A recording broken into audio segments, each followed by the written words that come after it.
Beautiful దోస్తులు ఎట్లున్నారు అందరూ? ఇవాళ మస్తు బోర్ కొట్టింది. బ్రేక్ఫాస్ట్ తినేసి దాంట్లో ఒకటే బోండం తిన్నాం. 3 మమ్మీ తినేసింది. ఇంకా తినేసి అట్లా స్టార్ట్ అయినా రైడ్గా వచ్చి నెక్లెస్ రోడ్కి వెళ్దాం. నెక్లెస్ రోడ్ ఎదురుగుండా మొత్తం ఇలా ఒక మొత్తం మాల్ లెక్క ఉంది. ఇక్కడ ఫుడ్ కోర్ట్, ప్లేయింగ్, పిల్లలకి చాలా బాగుంటుంది.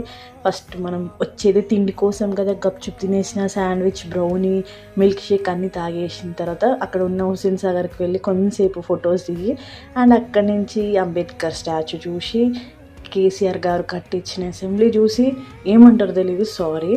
అండ్ ఆ రోజు ఏదో ముస్లిమ్స్ పండుగ ఉంటే హల్చల్ చేసిండ్రు ముస్లిమ్స్ వాళ్ళందరూ. మస్తు అనిపించింది, రోడ్లని కిటకిట అనిపించింది. తర్వాత చార్మినార్కి పోయిన, చార్మినార్లో 2 జతలు చెప్పులు కొనేసి కొంతసేపు ఫోటోలు దిగేసి అలా అలా అలా ఎంజాయ్ చేసిన. కానీ ఆ రోజు మాత్రం ఎంత బాగుంది అంతే ఫ్రెండ్స్.